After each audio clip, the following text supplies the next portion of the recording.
I'm a senior environmental studies major, and I have a pretty strong interest in botany and plants right now.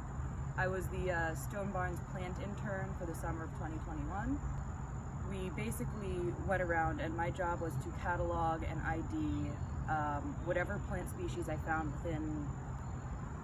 within transects on the meadows and forest properties that are bordering Rockefeller Preserve and the Stone Barns pastures, which they graze animals on. This was mostly for diversity and just seeing the amount of natives versus invasive species we have. But Stone Barns has placed particular interest on an endangered species, which was identified last year, I believe, by another PACE student. This plant is called paspalum leaf, and it is also called field wheatgrass. It's very interesting in terms of endangered species because, as you can see right here, it grows in areas that you really wouldn't expect.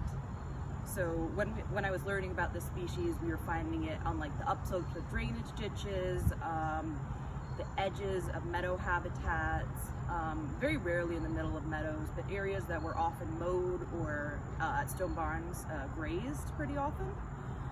What I was looking for were these fuzzy leaves, and they're a little difficult to see right now because of recent mowing, but the underside of the leaves of these plants are very fuzzy, and the seed heads themselves start to turn purple in the fall.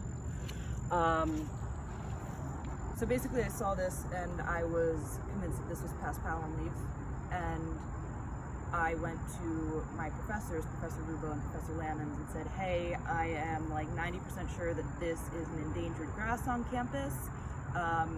I've spent a lot of the summer identifying it. Is there any way we can report it? And they sent me a link to the New York Natural Heritage Program, which basically has a list of endangered species that you can either confirm an identification for, or you can send in a sheet if you're 100% sure of your identification.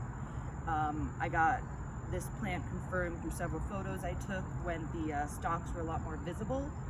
It was confirmed by their chief botanist, Steve Young, and I feel like this would be an amazing opportunity on campus to cultivate them and just use it as a head start for the botany program.